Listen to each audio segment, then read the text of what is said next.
Hello' friends, welcome to P পঢ়াশালী। আজি মই আগন্তুক পৰীক্ষা CTET 2020ৰ অসমীয়া লেংগুৱেজৰ কিছুমান চেম্পল কুৱেশ্যন লৈ আহিছোঁ। চ' দেৰি নকৰাকৈ ষ্টাৰ্ট কৰোঁ। আজিৰ প্ৰথম প্ৰশ্নটো হৈছে তলত কোনটো বিপৰীত লিংগ শুদ্ধ নহয়? অপশ্যন কেইটা হ'ল এ অভিনেতা অভিনেত্ৰী, বি শ্ৰীমান শ্ৰীমতী, চি কলা কালৰী, ডি বগা বগী। ইয়াৰ শুদ্ধ উত্তৰটো হৈছে চি কলা কালৰী। নেক্সট কুৱেশ্যনটো হৈছে তলত নিৰ্দিষ্ট বাচক প্ৰত্যয়টো বাছি উলিওৱা। অপশ্যন কেইটা হ'ল এ বহুত ফুল, বি অলেখ চৰাই, চি লোণ জেৱা, ডি শুৱলা গীত।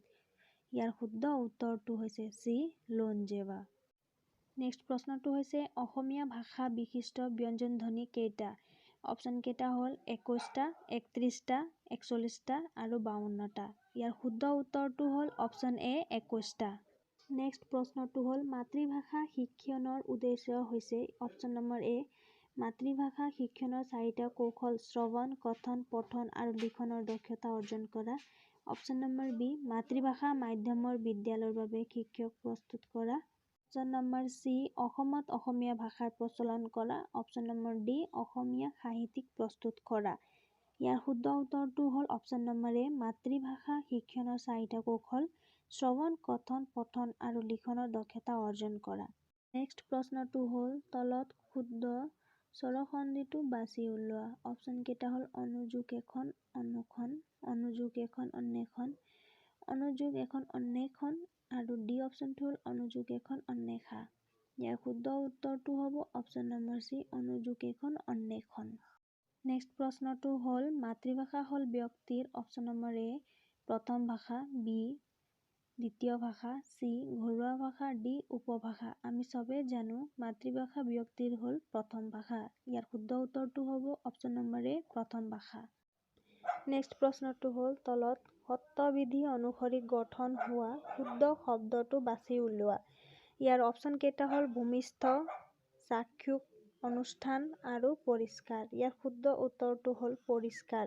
কাৰণ শব্দবিধিত নিয়ম অনুসৰি ৰ পিছত সদায় মূৰ্ধন্য ষ হয়।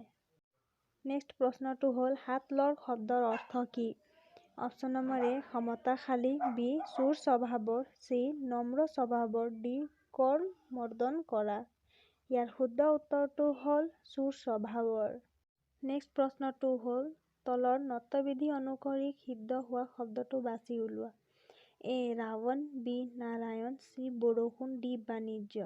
ইয়াৰ শুদ্ধ উত্তৰটো হ'ল এ ৰাৱণ। কাৰণ ৱাব্য পিছত সদায় মূৰ্ধন্য ণ সদায় দন্ত্য ন হয়।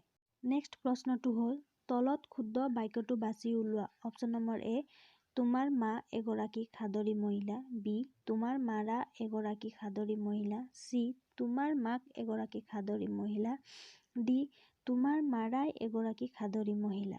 ইয়াৰ শুদ্ধ বাক্যটো হ'ল অপশ্যন নম্বৰ বি তোমাৰ মাৰা এগৰাকী সাদৰী মহিলা।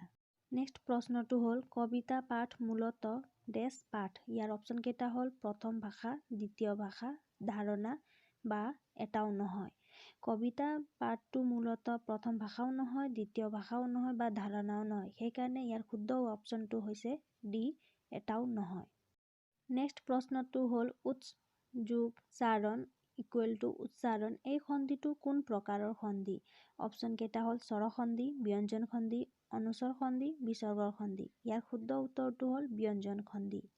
নেক্সট প্ৰশ্নটো হ'ল মাতৃভাষাৰ মাধ্যমত শিক্ষা গ্ৰহণ কৰাৰ প্ৰধান সুবিধা হ'ল অপশ্যন এ নিজৰ মৌলিক আৰু স্বাধীন চিন্তাৰ অভিব্যক্তি প্ৰকাশ কৰিব পাৰে, বি সহ-শিক্ষাৰ্থীৰ সৈতে সুসম্পৰ্ক ৰক্ষা কৰিব পাৰে, চি পাঠ্যক্ৰম সহজে আয়ত্ত কৰিব পাৰে, ডি অসমীয়া ভাষাৰ কিতাপ পত্ৰ সহজে পঢ়িব পাৰে।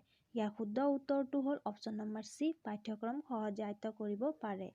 নেক্সট প্ৰশ্নটো হ'ল অসমীয়া ভাষা বিশিষ্ট স্বৰধ্বনি কেইটা? অপশ্যন কেইটা হ'ল 8টা, 9টা, চি 10টা, ডি 11টা। ইয়াৰ শুদ্ধ উত্তৰটো হ'ল অপশ্যন নম্বৰ এ 8টা।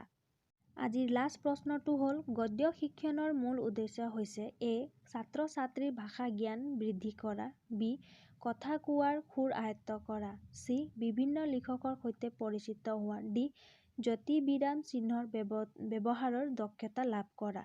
ইয়াৰ শুদ্ধ উত্তৰটো হ'ল এ ছাত্ৰ-ছাত্ৰীৰ ভাষা জ্ঞান বৃদ্ধি কৰা। ফ্ৰেণ্ডছ, ভিডিঅ'টোৰ পৰা যদি অকণমানো লাভ হৈছে তেনেহ'লে লাইক কৰিবা, শ্বেয়াৰ কৰিবা আৰু মোৰ চেনেলটো যদি নতুন হয় তেনেহ'লে ছাবস্ক্ৰাইব কৰি বেল আইকনটো প্ৰেছ কৰি দিবা।